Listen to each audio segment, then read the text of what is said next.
नमस्कार, मैं Anil Aitan. Question number 69 to question number 71 के लिए निर्देश हमें ये दिया गया है। निम्नलिखित प्रत्येक प्रश्न में पहले दो शब्द किसी न किसी तरह से एक दूसरे से संबंधित हैं।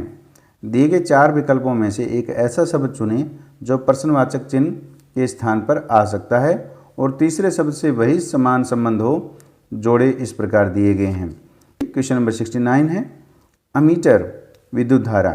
तो अमीटर क्या है? विद्युत धारा को मापने का उपकरण है। तो इसी प्रकार ओडोमीटर जो है वो किसको मापने का उपकरण है? ओडोमीटर दूरी को मापने का उपकरण है। तो यह ऑप्शन 3 में दिया गया है।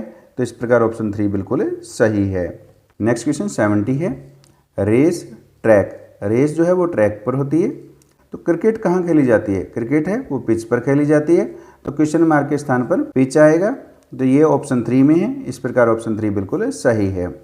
नेक्स्ट क्वेश्चन 71 है निग्रो अफ्रीका शेरपा का। अब निग्रो क्या है? निग्रो का अफ्रीका दे रखा है। अब शेरपा का बताना है कि वो क्या संबंध होगा जो निग्रो का अफ्रीका के साथ है। तो निग्रो जो है वो डार्क स्किन वाले जो लोग हैं जो अफ्रीका में रहते हैं उन लोगों को कहा जाता है। तो शेरपा क्या है? शेरपा जो है यानी जो तिब्बत से नेपाल में माइग्रेट होकर के आए थे उन लोगों को शेरपा कहा जाता है। यानी शेरपा तिब्बत के लोगों को कहा जाता है। तो ये ऑप्शन 2 में है। इस प्रकार ऑप्शन 2 बिल्कुल सही है। क्वेश्चन नंबर 72 एंड 73 के लिए निर्देश हमें ये दिया गया है। निम्नलिखित प्रश्न में चार विकल्पों में से एक आकृति चुनें जिसे जब आकृति x को प्रश्न चिन्ह के स्थान पर रखा जाए तो पैटर्न पूरा हो जाए। तो यानी ये हमारे पास एक आकृति दे रखी है, इसमें ये क्वेश्चन मार्क है। अब इन चारों ऑप्शन में से यहाँ पर कौन सी आकृति रखें कि ये पैटर्न पूरा हो जाए? तो देखिए अब यहाँ पर ये तीर का निशान इसमें ऐसे ऊपर जा रहा है और ये नीचे है और ये हमारे पास है। अब इसमें देखते हैं ये तीर के निशान दो ऊपर है एक नीचे है। अब ये जो दो ऊपर हैं वो इसमें क्या हो गया? दो नीचे की तरफ हो गया एक ऊपर हो गया, यानी ये अपोजिट है। तो ये तीर के निशान जो ऊपर हैं वो क्या आएंगे? इसमें नीचे आएंगे। तो यानी ये तीर के निशान यहाँ पर इस प्रकार आएंगे और फिर सामने से हमारे पास एक तीर का निशान यहाँ बनेगा। अब हम देखते हैं और फिर यहाँ पर ये बनेगा और ये हमारे पास यहाँ पर डार्क हो गया और ये सर्कल हो जाएगा और इसी प्रकार हमारे पास यहाँ पर ये डार्क होगा और फिर ये पार्ट हो जाएगा। ऑप्शन 4 वाली आकृति जब हम क्वेश्चन मार्क के स्थान पर रखेंगे तो ये पैटर्न पूरा हो जाएगा। तो इस प्रकार ऑप्शन 4 बिल्कुल सही है। क्वेश्चन नंबर 73 तो इस आकृति में क्वेश्चन मार्क के स्थान पर कौन सी आकृति रखी जाए कि ये पैटर्न पूरा हो जाए?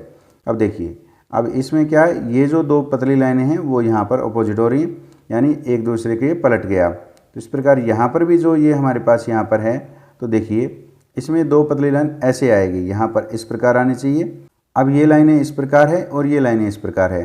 तो ये लाइनें हमारे पास यहाँ पर ऐसे होगी और फिर इसके साथ एक ये पतली लाइन आएगी। तो यह और ये लाइन है हमारे पास इस प्रकार यहाँ पर है। तो ये लाइनें ऐसे हमारे पास चलनी है। तो देखिए ये लाइनें इसमें किस में बनेगी वो देखना है हमारे पास। ये दो पतली लाइनें हमारे पास है इस प्रकार यहाँ पर होनी चाहिए। तो दो पतली लाइन इसमें यहाँ पर नहीं है तो ये गलत है, ये भी गलत है। अब ये देखिए तो इसमें ये दो पतली लाइनें यहाँ पर है और उसके बाद ये चौड़ी लाइनें हैं। तो ये क्वेश्चन मार्क के स्थान पर जो आकृति आएगी वो दिए गए ऑप्शन 3 में है। तो इस प्रकार ऑप्शन 3 बिल्कुल सही है। यही आकृति जब हम क्वेश्चन मार्क के स्थान पर रखेंगे तो ये पैटर्न को पूरा करेगी। तो क्वेश्चन नंबर 74 एंड 75 के लिए निर्देश हमें ये दिया गया है। दी गई आकृति शब्द x का दर्पण प्रतिबिंब चुनिए। अब हमें ये जो आकृति दे रखी है इसका हमें दर्पण प्रतिबिंब चुनना है। तो जब हम दर्पण प्रतिबिंब चुनते हैं तो ये जो है आकृति यहाँ सबसे पहले आएगी और ये जो है वो यहाँ पर चला जाएगा, यानी ये 180 डिग्री क्लॉकवाइज डायरेक्शन में घूम जाएगा। ये यहाँ पर ऐसे आएगा, ये इसी प्रकार यहाँ पर आ जाएगा। तो अब हम देखते हैं कि ये किस में है। तो ये इसमें है, ये इसमें अपोजिट है यानी उल्टा, ये गलत है, ये भी गलत है और इन दोनों में सही है। तो यानी इन दोनों में देखेंगे कौन सा सही है। अब यहाँ पर ट्रायंगल दे रखी है तो ट्रायंगल जब मिरर में देखेंगे तो वो ऐसी ही दिखाई देगी। इसमें क्या है, ये उल्टे दिख रहा है तो ये गलत है, तो इसमें ये सही दिख रहा है तो ये बिल्कुल सही है। अब हम देखते हैं ये तीर का निशान इधर है, इसकी तरफ मुँह है तो ये अपोजिट हो जाएगा। ये देखिए अपोजिट हो गया और ये हमारे पास यहाँ पर है, ये सबसे पहले है यहाँ पर, तो यहाँ पर भी ये पहले आएगा, ये सर्कल आ गया।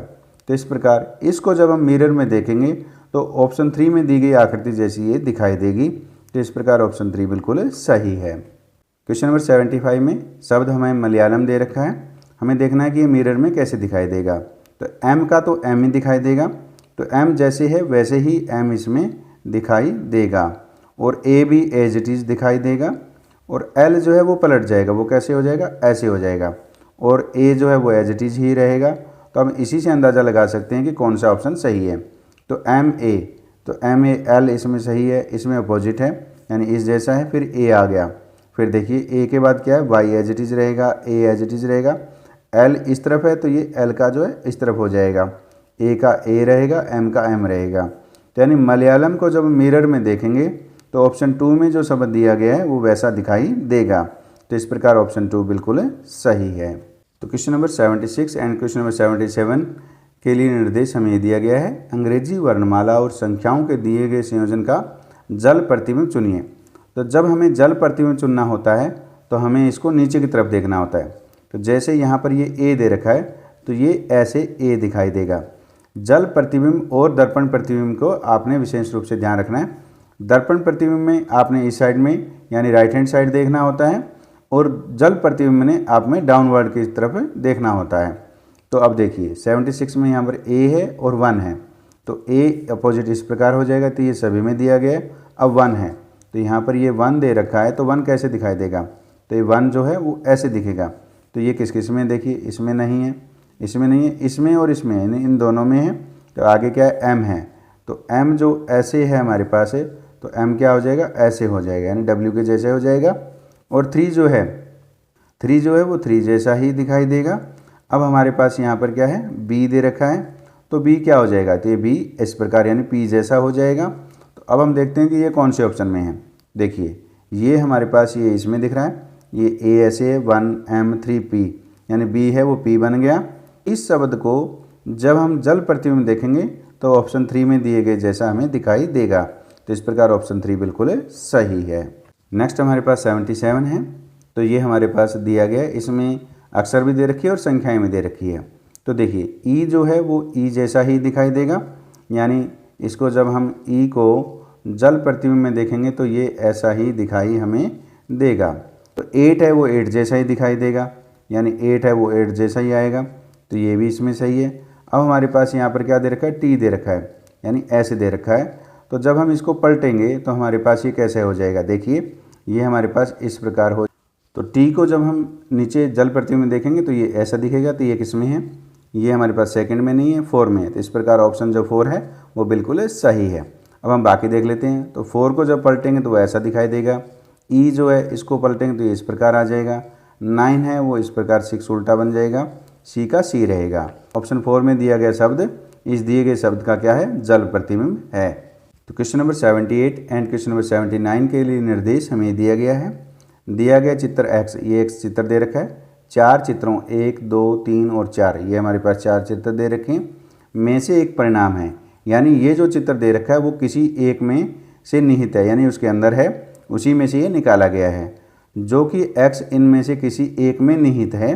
उपयुक्त विकल्प की पहचान करें। अब हमें देखना है कि ये कौन से विकल्प में आता है।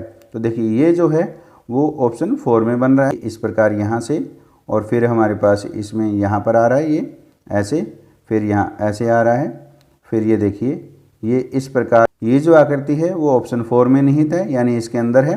तो इस प्रकार ऑप्शन 4 बिल्कुल सही है। तो 79 में ये हमें एक्स आकृति दे रखी है, देखना है कि वो किस में है। तो देखिए ये इस प्रकार है, तो ये आकृति जो है वो ऑप्शन 2 में है। कैसे, यहाँ पर देखिए ये यहाँ पर है, फिर यहाँ पर, फिर ऐसे ऐसे देखिए ये जो है, ये जो आकृति है वो ऑप्शन 2 में निहित है। तो इस प्रकार ऑप्शन 2 बिल्कुल सही है। इसकी ट्रिक यही है कि ये आप बना करके देखें कि कौन से ऑप्शन में बन रही है, जिस ऑप्शन में बन जाएगी वही ऑप्शन में इसका आंसर होगा। तो नेक्स्ट क्वेश्चन हमारे पास 80 है। इसमें दिया गया है 1 से 100 तक संख्या लिखने में कुल कितने अंक होंगे, यानी 1 से 100 तक जब हम लिखेंगे तो अंक कितनी बार लिखे जाएंगे, उनकी हमें संख्या बतानी है। तो इसको सॉल्व करने की ट्रिक ये है कि हम जानते हैं कि 1 से 9 तक लिखने पर हमें 9 संख्याएं लिखनी पड़ेगी, यानी अंक जो है 9 बार लिखना पड़ेगा। अब 10 से लेकर के जो हमारे पास 99 यानी 10 से लेकर के 99 तक, ये क्या है, 2 अंकों वाली संख्याएं हैं। तो देखिए ये संख्याएं कितनी हैं, इसको निकालने का तरीका ये है। तो 99 में से 10 माइनस कर दीजिए और प्लस 1 कर दीजिए। तो देखिए 99 और 1 कितना होगा 100, 100 में से 10 कर देंगे कितना आ जाएगा हमारे पास 90 आ जाएगा। तो ये संख्याएं 90 है। तो 90 संख्याएं लिखने के लिए कितने अंक लगे, तो 90 को हम 2 से गुणा कर देंगे तो हमारे पास कितना आ जाएगा 180 आ जाएगा। फिर हमारे पास 100 रहेगा, तो 100 लिखने के लिए हमारे पास 3 अंक चाहिए, 1 2 और 3, तो ये कितने हो गए 3 हो गए हैं। अब हम देखते हैं कुल कितने हो गए। पहले कितने थे 9 1 अंक वाले थे और 2 अंकों की संख्या लिखने के लिए हमने 180 अंक प्रयोग किए और फिर हमारे पास 3 अंक लिखने के लिए हमने 3 का प्रयोग किया। तो देखिए 9 और 3 कितने 12, 12 180 में जोड़ेंगे तो कितना आ जाएगा 192 आ जाएगा। तो इस प्रकार 1 से 100 तक संख्या लिखने में कुल 192 अंक आएंगे। यह जो वैल्यू है वो ऑप्शन 2 में है, तो इस प्रकार ऑप्शन 2 बिल्कुल सही है। क्वेश्चन नंबर 81, क्वेश्चन नंबर 81 में है यदि अर्थ शब्द को 51928 लिखा जाता है तो ऑर्बिट शब्द को इसी कोड में किस प्रकार लिखा जा सकता है। देखिए जब भी हमारे पास इंग्लिश में जो शब्द दे रखा हो और उसके हमारे पास नंबर सिस्टम दे रखा हो, इसका अर्थ ये है कि इनके नंबर पोजीशन के अंदर कोई ना कोई रिलेशन होता है। तो अब हम देखते हैं कि इनमें क्या रिलेशन है। तो देखिए हम इसको दोबारा लिखते हैं। ये हमारे पास EARTH है। तो E जो है नंबर पोजीशन पर 5वें नंबर पर आता है, A जो है 1 पर आता है, R जो है वो 18 नंबर पर आता है, T 20 यानी 20 पर आता है, H लुकिंग लाइक 8 है तो ये 8 स्थान पर आता है। अब देखिए 5 का 5 लिखा गया है, 1 18 यानी 1 प्लस 8 किया गया है, यानी इन दोनों को जोड़ा गया है तो 9 हो गया। 2 प्लस 0 को जोड़ा तो 2 हो गया और 8 हो गया। तो देखिए अर्थ को ये लिखा गया 51928। तो अब इसी ट्रिक का प्रयोग करके हमने ऑर्बिट के जो कोड है वो हमें फाइंड करना है। तो देखिए ORBIT, तो O जो है वो 15वें स्थान पर आता है, R जो है वो 18 पर है, B है वो 2 पर है, I 9 यानी 9वें स्थान पर है, T 20 यानी 20 पर है। तो 1 + 5 करेंगे कितना आ जाएगा 6 और 1 + 8 करेंगे कितना आ जाएगा 9, ये 2 9 2 + 0 करेंगे कितना आ जाएगा 2। तो ये ऑर्बिट का कोड हमें 69292 मिला है। ये वैल्यू देखते हैं किस ऑप्शन में, तो ये ऑप्शन 4 में है। तो इस प्रकार ऑप्शन 4 है वो बिल्कुल सही है। अब हमारे पास क्वेश्चन नंबर 82 है यदि फ्लावर शब्द को GNRXGU लिखा जाता है तो फादर को इसी कोड में किस प्रकार लिखा जा सकता है। तो सबसे पहले हमने इनकी नंबर पोजीशन लिखनी क्या है। तो F है वो 6 पर आता है यानी फिक्स 6 है, और L है वो 12 पर आता है, और O है वो 15 पर आता है, और W है वो हमारे पास 23वें स्थान पर आता है, और E है वो 5वें स्थान पर आता है, R जो 18 स्थान पर आता है। यानी ये हमने इनके अल्फ़ाबेट में क्या नंबर पोजीशन है वो हमने लिख ली। तो इसी प्रकार G है वो 7 पर आता है, N है वो 14 पर आता है, R है वो 18 पर आता है, और X जो है वो हमारे पास 24 पर आता है, और G फिर 7 पे हो गया, U अंडर 21 यानी 21 पर आता है। सबसे पहले आपने इसमें नंबर पोजीशन लिखनी होती है। अगर ये अल्फ़ाबेट की नंबर पोजीशन आपको याद नहीं है तो वीडियो के डिस्क्रिप्शन में रीजनिंग की प्लेलिस्ट दी गई है, उसमें से कोडिंग डिकोडिंग का वीडियो देख करके आप इनको याद कर सकते हैं। तो देखिए अब हम इनमें रिलेशन बनाते हैं। क्या बना है, तो F का क्या बना है G बना है, तो यहाँ पे 6 है यहाँ 7 है यानी 1 ऐड करने पर आया है, और L का क्या बना है N बना है, यानी L 12 पर है, N है वो 14 पर है, यानी 12 में 2 जोड़ा तो हमारे पास 14 आ गया। और O का हमारे पास क्या है R है, O 15 पर है, R है वो 18 पर है, तो ये हमारे पास +3 करने पर आया, यानी 15 में 3 जोड़ेंगे तो 18 आ गया। और W यानी ये 23 पर है, और ये X जो है वो 24 पर है, तो यानी 23 का 24 हो रहा है, ये +1 हो गया। फिर E का हमारे पास G हो रहा है यानी 7 है, यहाँ 5 है यहाँ 7 है, तो ये +2 करने पर आया है। और R जो है वो U के साथ कैसे बनेगा, R 18 पर है, U 21 पर है, यानी +3 करने पर आया है। पहले में +1, फिर सेकंड में +2 और थर्ड में +3 है। फिर हमारे पास फोर्थ में आया उसमें +1, फिर फिफ्थ में +2 और सिक्स्थ में +3 है, यानी 1 2 3 और 1 2 3 ऐड करना है। इसी कोड का यूज़ करके हम फादर का कोड ज्ञात करते हैं। तो देखिए क्या बनेगा, हम इसको सीधा नीचे भी लिख सकते हैं। तो पहले हम इनके नंबर पोजीशन लिखेंगे। तो F वो 6 पर आ गया, A 1 पर होता है, T 20 यानी 20 पर होता है, H लुकिंग लाइक 8 पर है, E है वो 5 पर है, R जो है वो 18 पर है। तो देखिए पहले में आपने +1 करना है, तो +1 करेंगे कितना आ गया 7, इसमें +2 करना है, तो 1 में +2 करेंगे तो हमारे पास 3 आ जाएगा। और इसमें +3 करना है, तो t में यानी 20 में 3 ऐड करेंगे तो हमारे पास 23 आएगा। फिर आगे 1 2 3 के बाद क्या है +1, तो 8 में 1 ऐड करेंगे तो हमारे पास 9 आ जाएगा। 5 में अगर हम 2 ऐड करेंगे तो हमारे पास 7 आएगा। 18 में हम 3 ऐड करेंगे तो हमारे पास 21 आएगा। मैंने इसको सीधा लिखा, आप इसी प्रकार लिखेंगे तो भी इस क्वेश्चन को सॉल्व कर सकते हैं। तो देखिए 7 पर क्या आता है, जी आता है, ग्रुप ऑफ 7 कंट्री। 3 पे क्या आता है, सी आता है, और 23 के ऊपर हमारे पास है डब्ल्यू आता है। 9 पर आता है आई नो, यानी आई आता है। जी ग्रुप ऑफ 7 कंट्री है, जी आ गया। यू है अंडर 21, तो यू आएगा। तो इस प्रकार हमने फादर का कोड फाइंड कर लिया है। GCWIGU है, तो देखिए GCWIGU ये ऑप्शन 1 में है, तो इस प्रकार ऑप्शन 1 बिल्कुल सही है। क्वेश्चन नंबर 83, 2 दिन में घड़ी की सुइयाँ एक दूसरे से कितनी बार मिलती है।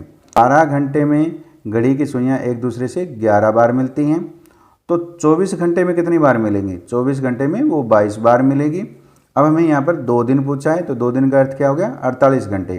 तो 48 घंटे में कितना हो जाएगा, तो 24 घंटे में 22 बार है, तो 48 घंटे में कितना आएगा, तो हमारे पास 44 बार आ जाएगा। तो इस प्रकार 2 दिन में घड़ी की सुइयाँ एक दूसरे से 44 बार मिलती है। ये वैल्यू है वो ऑप्शन 2 में, इस प्रकार ऑप्शन 2 बिल्कुल सही है। क्वेश्चन नंबर 84, यदि हेड शब्द को JDCC लिखा जाता है तो नोज शब्द को इसी कोड में किस प्रकार लिखा जा सकता है। तो अब हमने इसमें जो कोड है वो बनाना है, क्या बनेगा। तो देखिए हेड जो है, अब इसके नंबर पोजीशन लिखते हैं, तो H क्या आ गया, 8 पर आ गया। E है वो 5 पर है, A है 1 पर है, और D है वो 4 पर है, और J क्या है, इजोटी। तो J है वो हमारे पास 10 पर है, और D है वो 4 पर है, C है वो 3 और 3 है। तो देखिए हमारे पास H क्या था, 8, तो 8 के बाद क्या आ रहा है, J, तो किस पर आ रहा है, +2 करने पर आ रहा है। तो E 5 पर है और ये D है 4 पर है, तो यानी ये क्या आ रहा है, -1 करने पर आ रहा है। और A 1 है, यहाँ पर C 3 है, तो ये हमारे पास +2 करने पर आ रहा है, यानी 1 में 2 ऐड कर देंगे 3 हो जाएगा। D 4 पर है और हमारे पास ये C क्या है, 3 पर है, तो यानी -1 करने पर आ रहा है, यानी +2 -1 +2 -1 का इसमें कोड बना है। तो अब यही कोड हम नोज में बनाते हैं। तो हमारे पास देखिए नोज NOSE, तो पहले हम इसके नंबर पोजीशन लिखेंगे। तो N जो है वो 14 पर है, O है 15 पर है, S और T में 19-20 का अंतर होता है, तो S 19 पर आ गया, और E है वो 5 पर आ गया है। देखिए पहले में क्या करना है, +2 करना है, तो 14 में 2 ऐड करेंगे तो हमारे पास कितना आ जाएगा, 16। सेकंड O है, तो O में हमारे पास सेकंड में क्या करना है, -1, तो -1 करेंगे तो ये 15 है, तो 15 का क्या हो जाएगा, 14 हो जाएगा। फिर S में हमें +2 करना है, यानी +2 -1 +2 यानी +2 करेंगे, तो यहाँ पर क्या 19 है, तो 19 का क्या हो गया, हमारे पास 21 हो गया।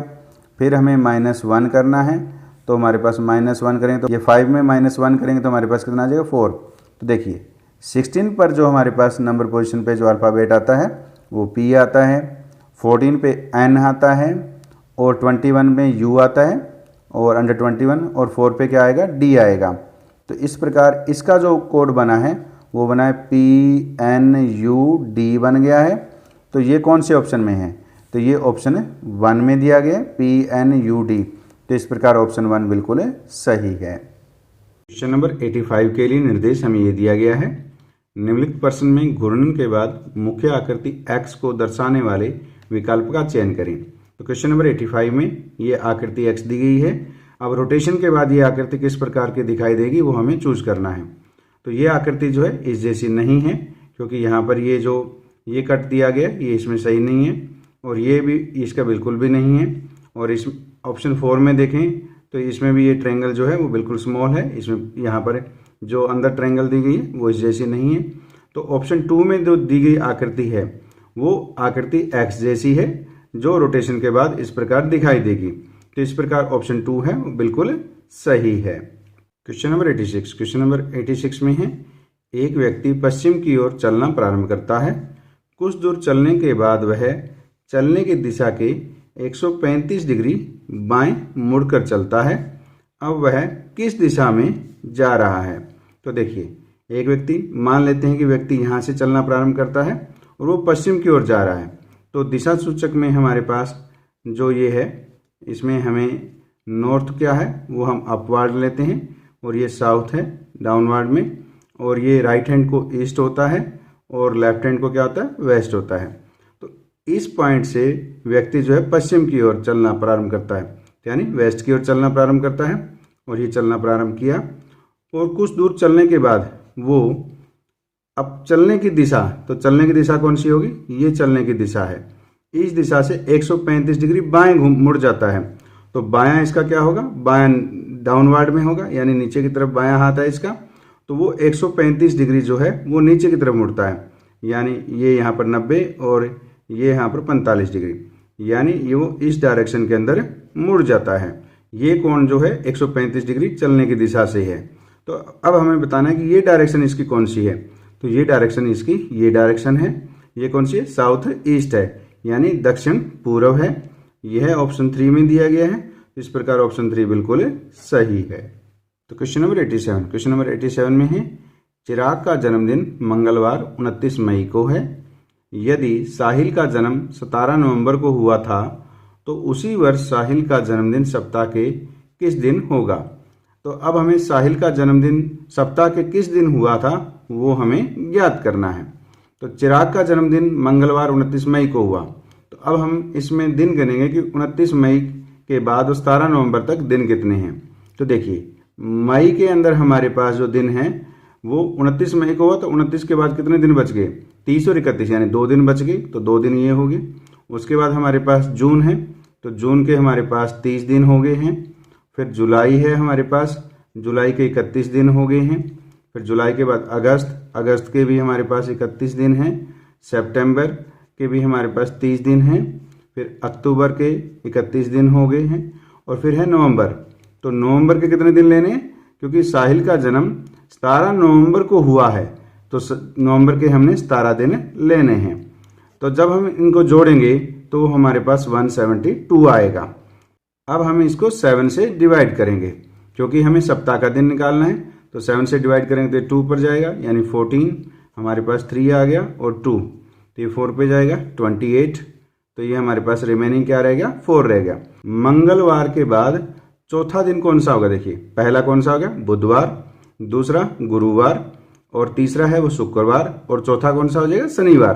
तो इस प्रकार साहिल का जन्म है वो शनिवार को होगा, तो यह ऑप्शन 4 में दिया गया है, तो इस प्रकार ऑप्शन 4 बिल्कुल सही है। क्वेश्चन नंबर 88 में है, 73 विद्यार्थियों की एक कक्षा में राहुल का क्रम ऊपर से 24वां है, तो नीचे से उसका क्रम क्या होगा। तो जब हमें विद्यार्थियों की संख्या ऊपर से क्रम या नीचे से क्रम दे रखा हो, या दाएं से या बाएं से दे रखा हो, आगे से या पीछे से दे रखा हो, तो उसके लिए ट्रिक हमारे पास ये होती है, 73 में जो क्रम दे रखा है उसको घटा दीजिए और उसमें 1 जोड़ दीजिए, फिर जो संख्या आएगी वो उसका दूसरा क्रम आ जाता है। यदि क्रम ऊपर से है तो नीचे से आ जाएगा, अगर क्रम नीचे से है तो ऊपर का क्रम आ जाएगा, बाएं से है तो दाएं का आ जाएगा, और अगर दाएं से क्रम दे रखा है तो बाएं का आ जाएगा। तो इस प्रकार अब हम इसको सॉल्व करते हैं। ये हमारे पास 73 है प्लस 1 कितना हो गया, 74 माइनस 24, तो ये हमारे पास कितना आ गया, 50 आ गया, यानी 50वां जो उसका क्रम है वो क्या होगा, नीचे से होगा। यह मान है वो ऑप्शन 1 में है, तो इस प्रकार ऑप्शन 1 बिल्कुल सही है। नेक्स्ट क्वेश्चन 89 है, सुनील का एक पंक्ति में दोनों सिरों से 8वां स्थान है, पंक्ति में कुल कितने छात्र हैं। तो अब इसका दोनों सिरों से 8वां स्थान दे रखा है, यानी ऊपरी क्रम से भी 8वां है और निचले क्रम से भी 8वां है, तो हमें कुल छात्र हैं उनकी संख्या ज्ञात करनी है। जब हमें दोनों सिरों से स्थान दिया गया हो तो उसको जोड़ लीजिए। 8 हमारे पास नीचे से है और 8वां क्रम ही उसका क्या है, ऊपर से है, यानी दोनों क्रम क्या है, 8वें हैं। तो 8 प्लस 8 करना है और माइनस आपने 1 करना है इसमें। 8 प्लस 8 करना है 16, 16 में 1 गया हमारे पास कितना आ गया, 15। इस प्रकार पंक्ति में कुल छात्रों की संख्या 15 है, यह ऑप्शन 2 में है, इस प्रकार ऑप्शन 2 बिल्कुल सही है। क्वेश्चन नंबर 90 में है, रविवार को एक सम्मेलन के स्थान पर पहुंचकर मैंने जाना कि मैं निर्धारित दिन के 2 दिन पूर्व पहुंच गया हूं। वो कितने दिन पूर्व पहुंच गया, 2 दिन पूर्व पहुंच गया। किसे, जब रविवार को वो पहुंचा होगा। सम्मेलन का निर्धारित दिन ज्ञात करने के लिए तो रविवार में हमने 2 दिन जोड़ देने हैं, तो निर्धारित सम्मेलन का जो निर्धारित दिन है वो आ जाता है। तो रविवार में अगर 2 दिन जोड़ेंगे तो कौन सा आएगा? पहला सोमवार, दूसरा कौन सा आ जाएगा? मंगलवार। तो इस प्रकार सम्मेलन का जो निर्धारित दिन है वो कौन सा है? मंगलवार है। अब आगे देखिए, यदि मैं आगामी शनिवार को वहां पहुंचता हूं तो कितने दिन विलंब हो जाता है? तो मंगलवार में हम कितने दिन जोड़ें कि हमारे पास शनिवार आ जाए? तो देखिए, तो मंगलवार एक दिन क्या होगा? बुधवार, दूसरा गुरुवार, तीसरा शुक्रवार और चौथा क्या होगा? शनिवार होगा। यानी मंगलवार में अगर हम 4 दिन जोड़ें तो हमारे पास क्या आता है? शनिवार आता है। तो इस प्रकार यदि मैं शनिवार को वहां पहुंचूंगा तो मुझे 4 दिन का विलंब हो जाएगा। तो यह मान जो है वो ऑप्शन 1 में है। तो इस प्रकार ऑप्शन 1 बिल्कुल सही है। उम्मीद है इस वीडियो में समझाए गए सभी क्वेश्चन आपको समझ में आए हैं। समझ में आए तो वीडियो को लाइक कीजिए, अपने दोस्तों के साथ शेयर कीजिए, चैनल को सब्सक्राइब कर बेल आइकन को प्रेस कर ऑल को सिलेक्ट कीजिए ताकि नई वीडियो आने पर आपको नोटिफिकेशन प्राप्त हो सके। धन्यवाद।